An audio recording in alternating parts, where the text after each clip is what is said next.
सारे पक्षी गौर से सुनो, चील ने अपने महल में सभा बुलाई है, इसलिए सारे पक्षी अपना अपना काम छोड़कर चील राजा के महल में हाजिर हो जाएं। नीलो, ये कबूतर भी रोज कान खाने के लिए आ जाता है। मैं इतनी मुश्किल से सोया था, ऊंचा ऊंचा बोल के फिर उठा दिया मुझे इसने। हाँ, तुम रहते नहीं लाडले कहीं के।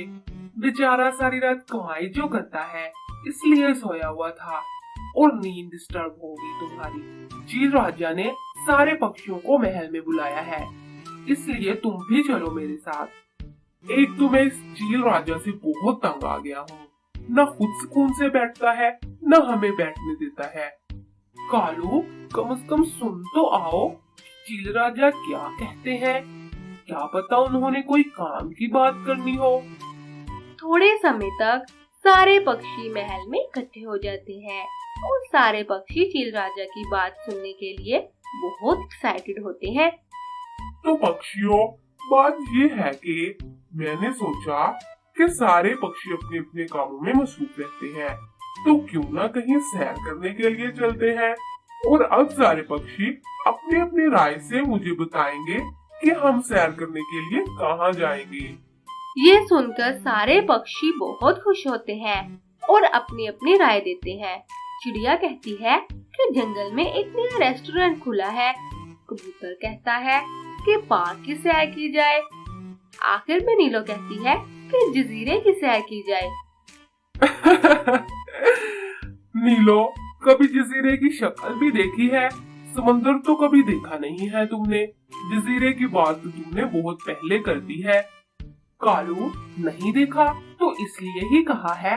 तुम्हें तो दूसरों का मजाक उड़ाने के अलावा कोई काम ही नहीं है। नीलो ठीक कह रही है।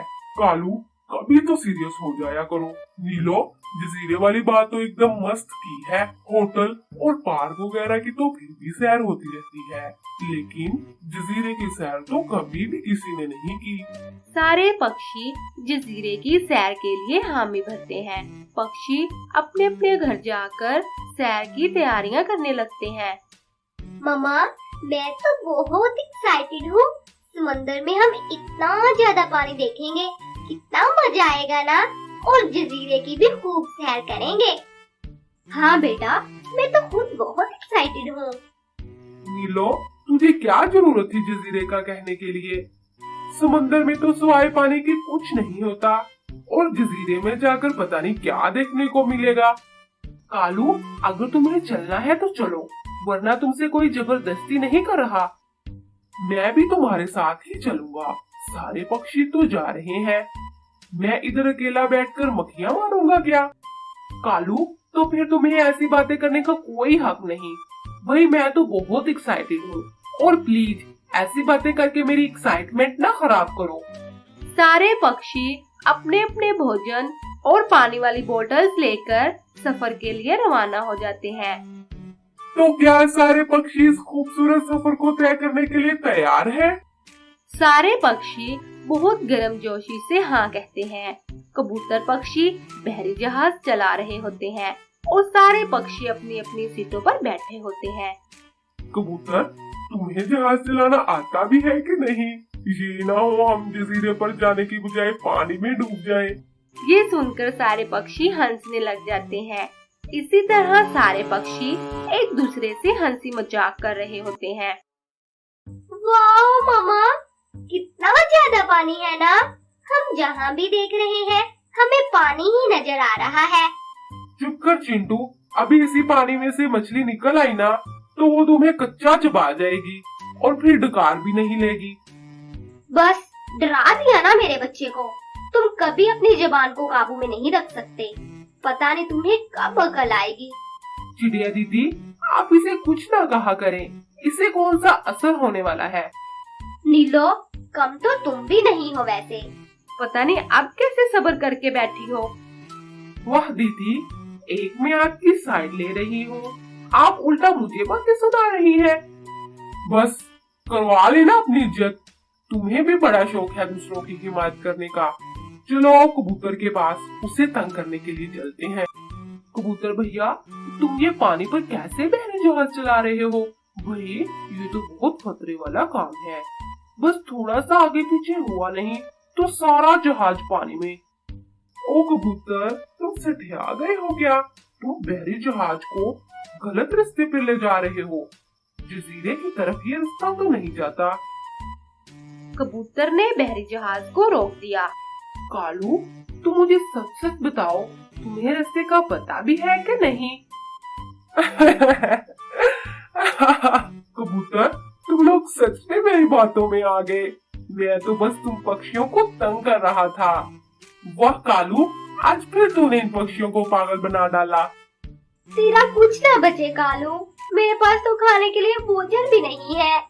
सारा चिंटू को ही खिला दिया और जो बाकी रह गया था वो भी मैंने खा लिया। सोचा अभी जजीरे पर पहुंचकर और भोजन ले लूंगी। ये सुनकर सारे पक्षी कालू की खूब मरम्मत करते हैं और कालू को सीट पर बांध देते हैं। हमें जजीरे तक पहुंचने के लिए कोई उपाय करना होगा। जहाँ तक मेरा ख्याल है कि जहाज में मैप जरूर होगा। हम इस बहरी जहाज में मैप ढूंढते हैं। अगर हमें मैप मिल गया तो हम तुरंत पहुंच जाएंगे। सारे पक्षी मैप ढूंढना शुरू कर देते हैं।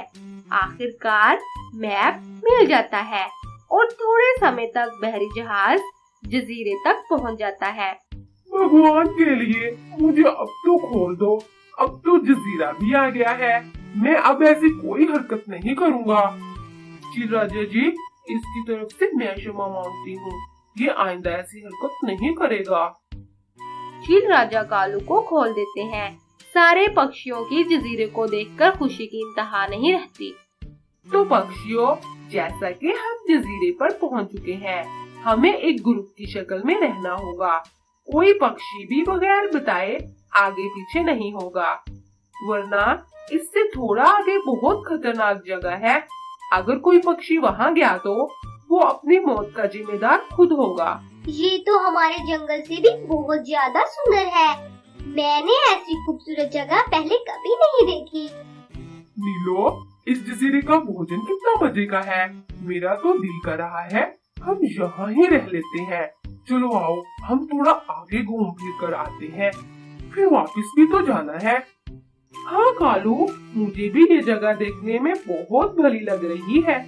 नीलो और कालू जजीरे की सैर करते करते बहुत दूर तक आगे निकल आते हैं। नीलो, इधर आओ, ये जगह देखो कितनी नर्म है। तुम्हें पता है ना, मुझे ऐसी नर्म जगहों पे खेलना कितना अच्छा लगता है। मुझे लगता है कि ये जगह पक्षियों को एंटरटेन करने के लिए बनाई गई है। चलो आओ, हम इकट्ठे मिलकर इसमें खेलते हैं। हाँ कालू, मुझे भी ये जगह देखने में बहुत भली लग रही है।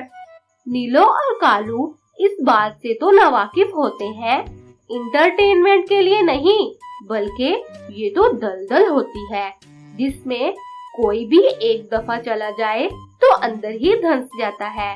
नीलो, हम नीचे नीचे क्यों जा रहे हैं? मुझसे तो ऊपर भी नहीं हुआ जा रहा।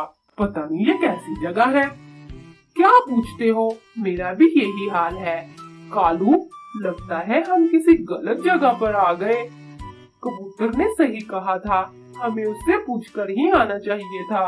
बचाओ बचाओ, हमें भगवान के लिए कोई तो बचाओ।